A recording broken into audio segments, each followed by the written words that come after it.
예수님이 만나신 사람들 10번째 시간 회당장 야이로라는 제목으로 하나님의 말씀 전하도록 하겠습니다. 예수님은 거라사인의 광인을 치료하신 후에 다시 배를 타셨습니다. 그리고 다시 건너편 가버나움으로 오셨습니다. 오늘 말씀은 자신의 어린 딸이 죽게 되어 예수님께 나왔던 회당장 야이로와 그를 만나셨던 예수님의 이야기입니다. 예수님이 그의 딸을 고쳐주시고자 가던 중에 뜻밖의 일이 일어납니다. 회당장 야이로는 그 일로 말미암아 두려워할 만한 일이 생겼습니다. 주님은 이 야이로의 믿음을 회복시켜 주시고 두려움을 극복하게 하십니다. 오늘 말씀을 통해 우리 삶의 두려움을 극복하고 믿음을 회복하게 되시는 주님의 귀한 음성을 듣는 시간 되시기를 바랍니다. 오늘 말씀에서 예수님께서 거라사인의 지방에서 배를 타고 다시 건너편으로 오셨죠. 큰 무리가 예수님께 모여들었습니다. 예수님은 바닷가에 계셨습니다. 이때 회당장 중에 하나인 야이로가 주님 앞에 왔습니다. 당시 회당장은 지역 회당의 장로들을 통솔했습니다. 또 당시 회당의 행정적인 업무를 담당했습니다. 가버나움에 있었던 그 회당의 회당장이었던 야이로는 당시 가버나움에서 어느 정도 사회적 위치도 있었고 영향력도 어느 정도 있었음을 알 수 있었습니다. 그런데 오늘 말씀에 보면 야이로는 예수를 보고 발 아래 엎드려 간곡히 구하였다라고 오늘 말씀에서 증거합니다. 사회적 위치를 생각하면 이렇게 간단한 문제는 아니었던 것 같습니다. 그런데 야이로는 사회적 체면을 생각 안 했습니다. 그리고 예수님께 엎드렸죠. 예수님께 무릎을 꿇었습니다. 왜냐하면 그에게 절박한 문제가 있었기 때문입니다. 그 절박한 문제는 오늘 말씀 23절에 보면 간곡히 구하여 이르되 내 어린 딸이 죽게 되었사오니 오셔서 그 위에 손을 얹으사 그로 구원을 받게 하소서. 회당장에게는 이 야이로에게는 어린 딸, 우리 말씀에서 알고 있듯이 12살 된 또 누가복음에 보면 외동딸이었다고 소개합니다. 그 어린 딸이 죽게 되었습니다. 이 죽게 되었다는 말은 이 원어상으로 이 마지막 숨을 거치게 몰아쉬고 있는 것을 알 수 있습니다. 이 야이로는 가버나움의 회당장 중에 한 명이었기 때문에 예수님에 대해서 누구보다도 잘 알고 있었을 것입니다. 가버나움 회당에서 예수님이 말씀을 전하시는 것을 다 들었고 또 예수님이 회당에서 누군가를 고치는 것도 보았을 것이며 많은 사람들로부터 예수님의 이야기를 들었을 것입니다. 예수님이라면 내 딸을 고쳐주실 수 있을 거야. 예수님이라면 나의 이 문제를 해결해 주실 거야 라는 그런 믿음이 이 해당장 야이로에게 있었습니다. 야이로는 이런 이유에서 예수님께 나아오게 되었습니다. 말씀을 더 전개하면 예수님은 야이로의 부탁을 수락하셨습니다. 그래서 함께 야이로의 집으로 가려던 중이었습니다. 그런데 군중이 무리가 예수님께 몰려들어서 야이로의 집으로 가려면 그 군중을 뚫고 지나가야만 했습니다. 그러니까 사람들이 와서 예수님을 만지려 했고 또 예수님의 몸에 사람들이 부딪혔습니다.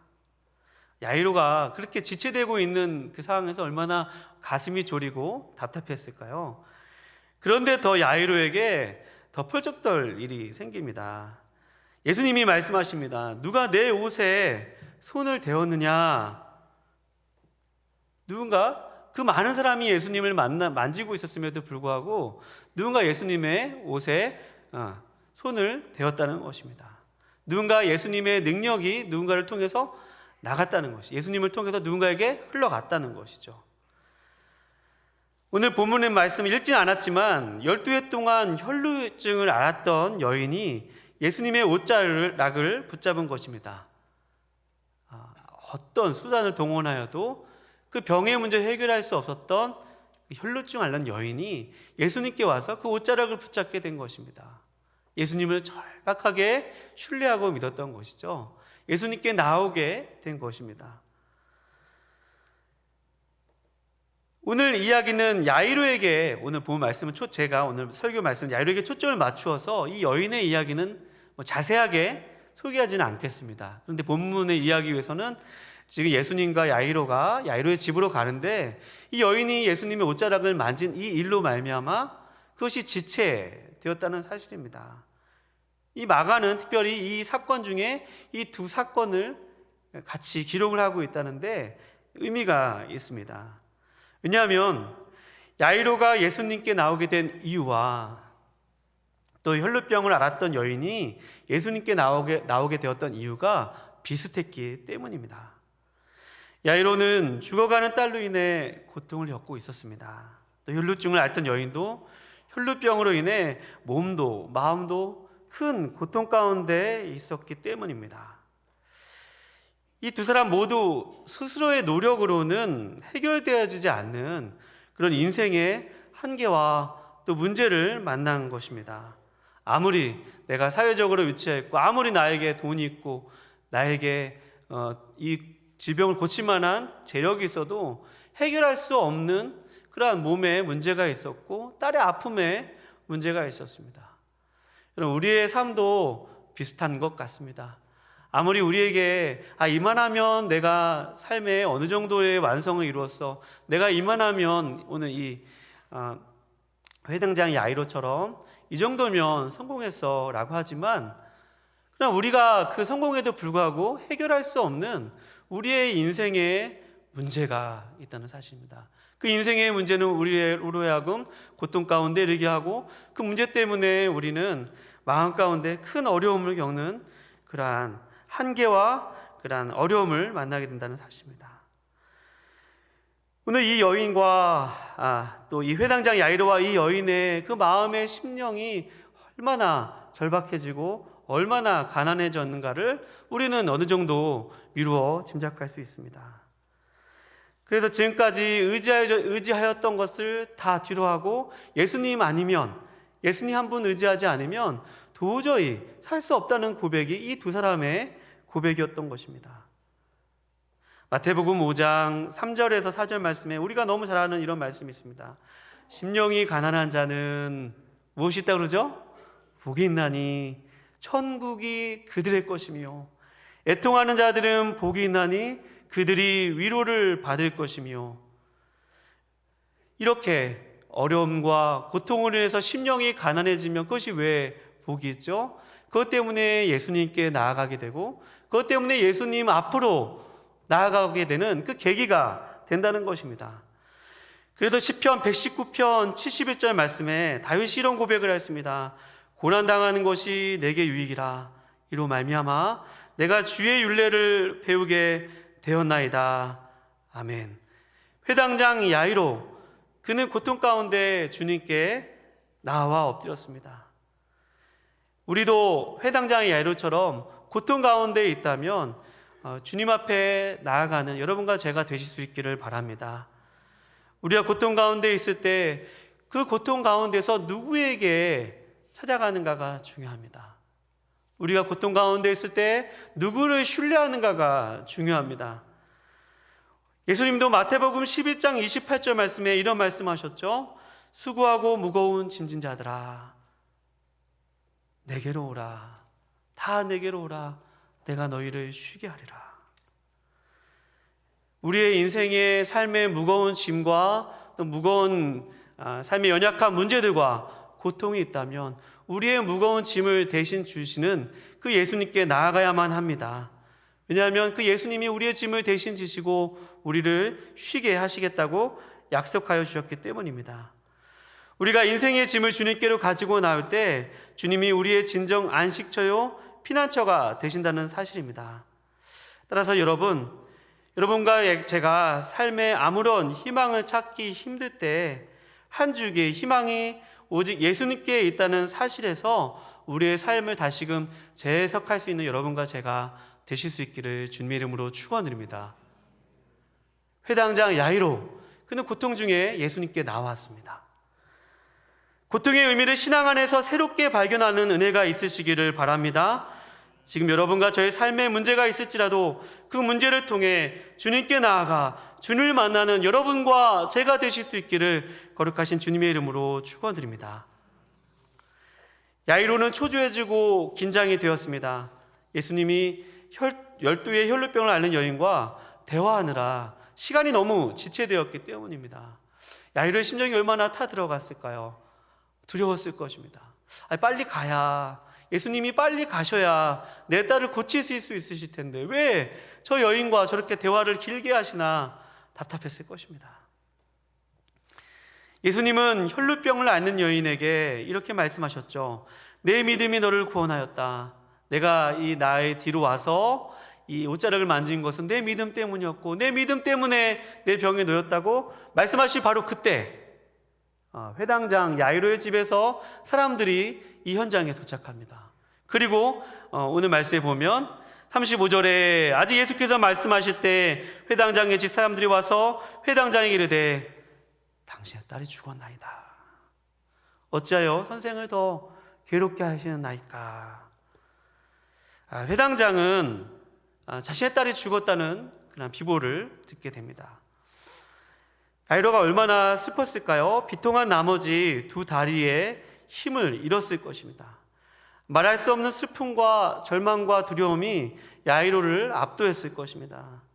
곁에서 사람들은 더 이상 선생님을 괴롭히지 말라고, 다 끝났다고, 이제 그만하라고 야이로에게 다그쳤습니다. 근데 예수님이 그 곁에 선 사람들의 말을 듣고 오늘 36절 말씀에 보면 무시하였다는 말로 뉘앙스로 소개합니다. 저런 사람의 말을 듣고 야이로, 지금 내가 하는 말을 잘 들어봐, 주목해봐 라는 뜻과 똑같습니다. 36절 말씀에 보면 예수님께서 그 옆에 선 사람들의 말을 무시하고 다음과 같이 말씀하십니다. 두려워하지 말고 믿기만 하라. 두려워하지 말고 믿기만 하라. 여러분과 저에게 오늘 이 말씀이 그냥 있는 그대로 들려지신 은혜가 있기를 축원드립니다. 제가 특별한 해석을 드리지 않아도 여러분과 제가 두려워하지 말고 믿기만 하라는 그 예수님의 말씀이 우리의 심령에 콕 잘 박힌 못처럼 박히실 수 있는 은혜가 있으시기를 축원드립니다. 여기서 두려워하지 말고 믿기만 하라는 말씀은 현재 명령형으로 기록되어 있습니다. 두려워하지 말라는 말씀과 믿기만 하는 말씀 모두가 현재 명령형 동사형으로 기록되어 있습니다. 그러니까 먼저 우리가 확인할 수 있는 것은 두려움도 이 해당장 야이로에게 지금 현재형이었다는 것입니다. 두려움이 현재형이었다는 것은 과거에는 그렇지 않았음을 알 수 있습니다. 두려움이 왜냐하면 회당장 야이로는 예수님을 믿어서 예수님께 나왔기 때문입니다. 자신의 딸을 고치실 수 있으리라는 믿음을 가지고 예수님께 나왔지만 자신의 딸이 죽었다는 그 얘기를 듣고 회당장은 두려움을 떨칠 수가 없었습니다.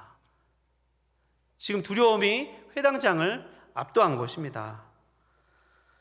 풍랑 앞에서 있었던 제자들이 예수님이 옆에 계심에도 불구하고 무서워 떨었던 것처럼, 두려워 떨었던 것처럼 회당장은 지금 예수님이 옆에 계셔도 두려워하고 있는 것입니다.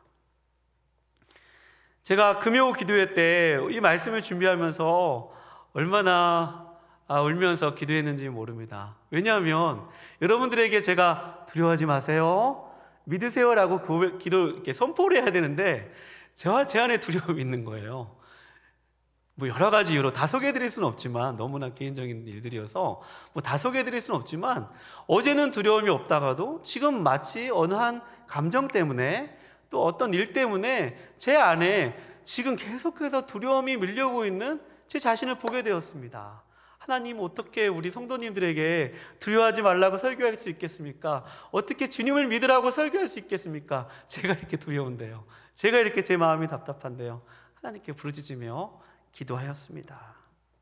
여러분, 두려움이 현재형으로 기록되어 있다는 것은 어제 여러분과 제가 두려움이 없을지라도 오늘 여러분과 저는 일렁이는 풍랑 앞에서, 여러 가지 삶의 문제들 앞에서 오늘 이렇게 상실의 아픔을 맞이할 때, 또 몸이 많이 아플 때 두려움이 시시각각 찾아오는 것은 자연스러운 일이라는 것입니다. 우리가 순간순간 이런 두려움 앞에서 믿음이 흔들리고 믿음이 연약해지고 우리 삶 가운데 두려움은 불쑥불쑥 날마다 오늘 지금 이 순간에도 찾아올 수 있는 것이 바로 여러분과 저의 두려움이라는 것입니다. 여러분, 이 두려움이 문제가 되는 이유는, 두려움은 물론 자연스러운 우리 사람들의 찾아오는 그런 감정들이지만 이 두려움이 우리 삶에 그대로 자리 잡게 내버려둬서는 안 되는 이유는 이 두려움 자체가 우리의 소망을 가려우기 때문입니다.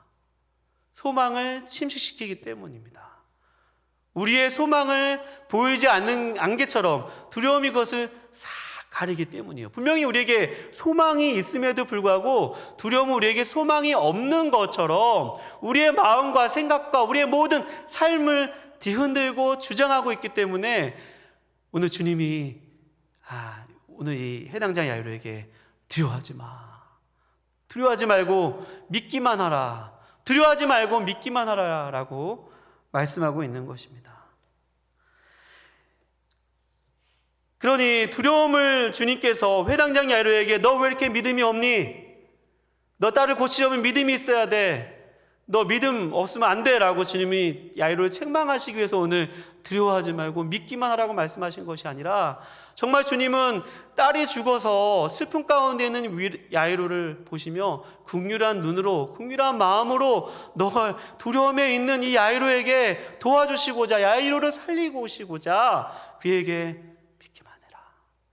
너 믿어야 된다. 너 믿어야 돼 라고 오늘 주님이 말씀하고 있는 것입니다. 그 믿는다는 말씀도 현재 명령형으로 기록되어 있는 것이죠. 두려움으로 인해 예수님을 믿는 믿음이 희미해져 간 야이로에게 지금 이 순간에 다시 믿으라고 말씀하고 있는 것입니다. 믿음 자체가 능력이 있는 것이 아니라 야이로는 지금 무엇을 믿고 있는 것이었습니다. 야이로는 예수님께 나올 때 예수님을 믿어서 나왔습니다. 그런데 두려움이 생기자 그 믿음 자체가 없어지고 두려움이 압도된 것이죠. 예수님이 지금 계속해서 믿으라, 현재 명령령, 끊임없이 믿으라, 계속해서 믿으라 라고 말씀하신 것은 너가 지금 믿고 있는 대상이 누구인지 확인하라 그런 것입니다. 너가 믿고 있는 이가 신뢰할 만한 이다 라고 주님이 말씀하고 있는 것입니다. 내가 믿고 있는 이가 천지를 만드시고 온 우주를 통치하시고 우리를 만드신 그 예수 그리스도이심을 오늘 야이로가 확인하기를 바라시는 그 주님의 메시지가 있는 것입니다. 믿기만 하라는 말씀은 그 소망과 믿음을 지금 계속해서 예수님 그분 자신께 두라는 말씀입니다. 인생의 풍랑과 두려움이 찾아올 수 있지만 예수 그리스도를 믿는 믿음을 포기하지 말 것을 말씀합니다. 왜냐하면 예수 그리스도는 우리가 언제든지 계속해서 신뢰할 만한 이가 되시기 때문입니다. 그래서 야이로는 예수님의 딸의 죽음도 살리시는 분임을 믿어야 함을 오늘 도전받고 있습니다. 요청받고 있습니다. 오늘 우리 정장로님께서 기도 중에 이런 말씀하셨어요. 믿음의 주님 되신다고. 히브리서 12장 2절 말씀에 그런 말씀이 있거든요. 히브리서 12장 2절 말씀에 믿음의 주요 또 온전하게 하시는 이인 예수를 바라보자. 믿음의 주요 또 우리를 온전케 하신 그 믿음을 온전케 하시는 이인 예수를 바라보자. 그러니 우리의 믿음 자체에 능력이 있는 것이 아니라 예수가 능력이 있는 분이심을 확인하실 수 있기를 주님의 이름으로 축원드립니다. 야이로가 지금 계속해서 믿기만 해야 하는 이유는 바로 예수님이 그런 분이시기 때문입니다. 우리는 흔들리고 연약하고 두려움에 사로잡히지만 우리 예수님은 변함이 없으시고 흔들림이 없으신 분이시기 때문에 야이로도 또 혈류병 걸린 여인도 우리 모든 삶의 문제 가운데 진정한 소망과 소망 되시고 유일한 소망이 되시는 그 예수님을 바라보는 여러분과 제가 되실 수 있기를 주님의 이름으로 축원드립니다. 따라서 여러분 예수님은 바로 우리의 삶의 유일한 희망이 되십니다. 유일한 소망이 되세요. 오늘 예수님께서 오늘 야이로에게 두려워하지 말고 믿기만 해. 두려워하지 말고 믿어라. 너에게 있는 유일한 소망은 바로 나야. 내가 너 옆에 있지 않니? 내가 너 옆에 있단다. 많이 힘들지, 많이 슬프지, 내가 너 옆에 있으니 나를 믿어라, 나를 믿고 따라오라 라는 그 주님이 오늘 그렇게 말씀하고 있습니다. 따라서 내 삶의 두려움으로 소망을 잃어버릴 때 예수님만을 믿는 믿음이 있는지 여러분과 제가 점검하실 수 있기를 축원드립니다. 믿기만 하라, 그 말씀은 믿기만 하라고 하셨으니까 믿음 외에는 이 두려움을 이길 수 있는 능력이 없다는 것입니다. 예수님 외에는 우리의 진정한 두려움을 해결하실 분이 없다는 그런 사실입니다. 그러니 유일한 소망 되신 예수님을 믿는 길 외에는 두려움을 이길 진정한 능력이 없음을 확인하는 것입니다. 여러분과 제가 인생의 문제를 통해 두려움을 만났을 때 예수님을 믿는 길 외에는 두려움을 극복할 수 없다고 확인하고 기도의 자리로 나아가야 합니다. 우리가 믿음을 뭘로 표현할 수 있겠습니까? 무엇으로 우리의 주님을 믿음으로 나아갈 수 있겠습니까? 그것은 우리가 주님께 간절히 기도하는 것이죠. 이 단순한 것 같지만 주님이 이런 말씀하셨습니다. 기도 외에는 이런 이유가 나갈 수 없다. 기도 외에는 오직 유일한 방법은 예수님을 믿는 것이, 예수님을 믿는 믿음이 우리에게 소망을 가져다 주는 것이고, 우리가 낙심하고 두려워하고 힘들 때 주님 앞에 나가는 것은 어떤 차선책이나 중요한 문제 중에 하나가 아니라 기도 외에는 이러한 이유가 나갈 수 없다는 것처럼 우리 인생의 유일한 소망이 예수님이고 기도가 우리의 유일한 해결책임을 믿고 여러분과 제가 기도하는, 기도의 제단을 쌓는 그런 삶을 사실 수 있기를 주님의 이름으로 축원드립니다. 새벽에 나오셔서 기도하시고 또 기도의 자리를 사모하셔서 나오셔서 기도하는 것은 기도가 중요하기 때문입니다. 그런데 우리가 살면서 보면 기도를 하는 시간이 참 적습니다. 기도는 자꾸 이렇게 밀려나요. 우선순위에서. 너무 피곤하니까 또 바쁘니까 기도하지 못합니다. 기도할 시간 확보하지 못해요. 그런데 우리가 정작 생각을 해보면 정말로 우리가 바빠서 기도하지 않는가, 또 여러 가지 피곤해서 기도하지 않는가 생각해 봤을 때 우리가 바쁘고 피곤해도 어디 맛있는 거 있으면 맛집 찾아 어디 땅끝이라도 가거든요. 저 바다 끝이라도 가거든요. 왜? 맛있는 거 있으면, 우리가 좋아하는 것 있으면, 중요한 것 있으면 그것을 향해 갑니다. 여러분, 예수님을 믿는 것은 중요한 문제가 아니라 여러분과 저에게 유일한 문제가 됨을 확인하는 여러분과 제가 되시기를 바랍니다. 기도는 우리에게 중요한 문제 중에 하나가 아니라 우리 인생의 유일한 해결책이기 때문에 우리의 두려움을 이길 수 있는 유일한 해결이 예수님을 믿는 것이고, 그 기도하는 것이 우리에게 주님께서 유일하게 주셨던 그 주님께 나아가는 그 통로이기 때문에, 우리에게 은혜가 임하는 유일한 수단이기 때문에 말씀과 기도와 성례가 우리에게 유일하게 은혜를 주시는 방편이지 않습니까? 그러니 여러분과 제가 기도를 중요한 일로 기도한 일 중에 하나로 여기지 않고 유일하신 그 소망 되시는 그 주님께 우리의 유일한 기도를 통해서 두려움을 극복하는 여러분과 제가 되실 수 있기를 축원드립니다. 기도하면서 우리의 믿음을 점검하고 내가 정말 예수님을 믿는 그 자리에 가운데 있는지 점검하고 그 예수님을 지속적으로 끊임없이 정말 오늘도 그 두려움 가운데서 신뢰하고 붙드시는 여러분과 제가 되실 수 있기를 바랍니다. 이제 예수님은 야이로의 집으로 가셨습니다. 거기엔 야이로의 딸의 죽음을 애도하는 곡하는 소리와 또 악기 소리가 있었습니다. 사람들이 울며 통곡하였습니다. 예수님께서 오늘 그들에게 39절에 이 아이가 죽은 것이 아니라 잔다 하시니 그들이 비웃었어요. 아니 무슨 말씀이냐고. 분명히 이 아이는 죽었습니다. 이 아이는 더 이상 소망이 없어요. 잔다니요. 이 말을 듣고 어떤 신학자들은 이 아이가 정말로 잤다고, 예수님 말씀처럼 의학적으로 죽은 것이 아니라 잤다라고 얘기했지만, 여기서 예수님께서 잔다라고 말씀하신 것은 예수님이 다시 이 아이를 살리실 것이기 때문에, 예수님에게 그런 이 아이를 살리실 수 있는 권능과 능력이 있기 때문에 이 아이가 죽은 것이 아니라 잔다라고 말씀하고 있는 것입니다. 이 아이가 잔다라고 말씀하시면서 예수님은 야고보와 베드로와 또 야고보의 형제 요한을 데리고 방에 들어가십니다. 또 아이의 부모였던 야이로와 또 야이로의 아내를 데리고 방으로 들어갑니다. 방에는 싸늘한 아이의 그러한 시신이 누워 있었습니다.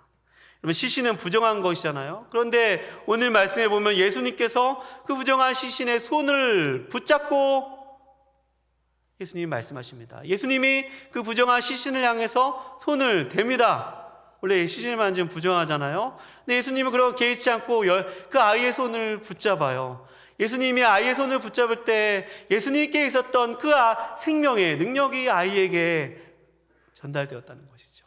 예수님에 있었던 그 생명이 사망을 삼키었다는 것이죠. 예수님은 아이의 손을 잡으셨을 뿐만 아니라 거기 있는 사람들이 들을 정도로 베드로와 야고보와 요한과 또 해당장 야이로가 듣고, 또 거기 있는 그 아이가 죽었는데 들을 수 있을지 없을지 모르겠으나, 그러나 분명한 것은 예수님이 달리타 쿰, 소녀야 일어나라 라고 말씀하고 있습니다. 여기서 이 달리타 쿰이라고 번역된 이 말은 헬라어가 아니라 아람어였습니다.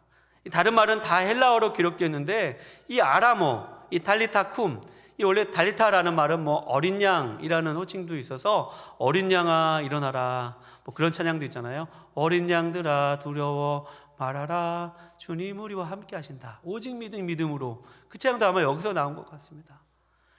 그 소녀야 일어나라 애칭으로 달리타 쿰이라는 그 아람어, 그 시대의 방언으로 말씀하셨습니다. 그런데 기록은 다른 건 다 헬라어로 기록되었지만 이 달리타 쿰만큼은 아람어로 기록되었어요. 왜냐하면 그것이 정말로 그 현장에 있었던 사람들에게는 정말 놀라운 일이었고 독특한 경험이었기 때문이었습니다. 그러니까 이 이야기를 후대에 이렇게 전하면서 주님이 달리타 쿰이라고 말씀하셨던 그 사건이 얼마나 놀라웠냐는 것을 증거하고 있는 것입니다.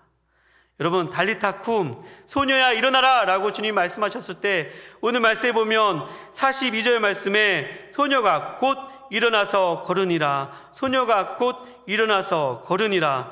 사랑하는 여러분, 여러분과 저의 삶 속에서 주님이 오늘 여러분과 저에게 일어나라, 누구누구야 일어나라 라고 말씀하실 때 우리의 죽은 믿음이 소녀처럼 일어나는 은혜가 있으시기를 주님의 이름으로 축원드립니다. 오늘 주님은 거기 서 있는 사람들을 향해서, 또 베드로를 향해서, 거기 있는 믿음이 연약한 야이로를 향해서 달리타 쿰 말씀하시면서 소녀야 일어나라, 너희에게 죽은 믿음이 일어나라, 너희에게 잠자고 있는 것들이 일어나라, 너희 삶 가운데 문제 가운데 낙심하고 좌절하고 절망함으로 말미암아 믿음이 정말 좌절되어 있는 너희여 일어나라 라고 말씀하고 있는 것입니다. 여러분, 우리가 코로나를 겪으면서 얼마나 많은 좌절과 힘든 시기를 보냈습니까? 삶의 어려운 문제를 많이 만났죠. 그 가운데 혹시 믿음을 잃고 두려움 가운데 있는 여러분과 제가 계시다면 달리타 쿰이라고 말씀하시는 그 주님의 음성이 여러분과 저의 귀한 하나님의 말씀으로 들리실 수 있기를 거룩하신 주님의 이름으로 축원드립니다. 회당장 야이로, 그는 두려워했습니다. 딸이 죽어서 죽을 지경에 이르렀습니다. 그러나 그는 주님께 고통 가운데 나아왔습니다. 그 고통 가운데 나왔을 때 주님은 회당장 야이로의 고통 가운데 그와 함께 하시고 그의 고통에 함께 하시사 오늘 그 딸을 살려주셨습니다. 여러분, 달리타 쿰이라고 말씀하시는 그 주님의 말씀은, 능력은 불가능을 가능케 하시는 사건임을 믿으실 수 있기를 축원드립니다. 우리의 힘으로 해결할 수 없는 일들을 해결하시는 그 주님의 능력이, 주님의 말씀의 능력과 권세임을 믿고 두려움 가운데 있는 여러분과 제가 주님의 말씀 앞에 나와서 주님의 음성에 날마다 귀를 기울이며 두려워하는 자리에서 일어나 믿는 자리로 나아감으로 말미암아 주님께서 우리에게 주신 소망을 되찾는 여러분과 제가 되실 수 있기를 거룩하신 주님의 이름으로 축원드립니다. 기도하시겠습니다.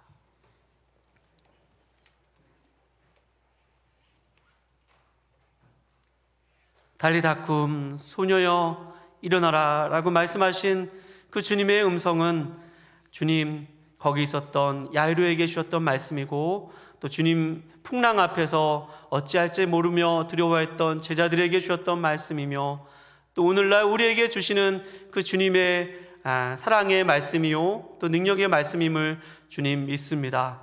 하나님, 우리가 해결할 수 없는 인생의 문제 앞에서 고통 가운데 있을 때 오늘 이 이야기가 우리 삶 가운데 두려워하지 말고 믿기만 하라는 주님의 말씀이 날마다 우리 삶 가운데 메아리 칠 수 있도록 주여 도와주시옵소서. 다 생각나지 않아도 달리타쿰이라는 하나님 이 한마디가 어려움 가운데 있는 우리 좌절 가운데 있는 우리의 영혼에게 들려져서 하나님 다시 소망을 되찾고 주님 우리의 유일한 소망 되신 그 주님을 붙들며 날마다 주님이 주신 행복을 가지고 살아가는 우리 모두가 될 수 있도록 주여 도와주시옵소서. 주님 그렇게 우리에게 행하실 주님을 기대하며 감사해드리며 예수님의 이름으로 기도합니다. 아멘.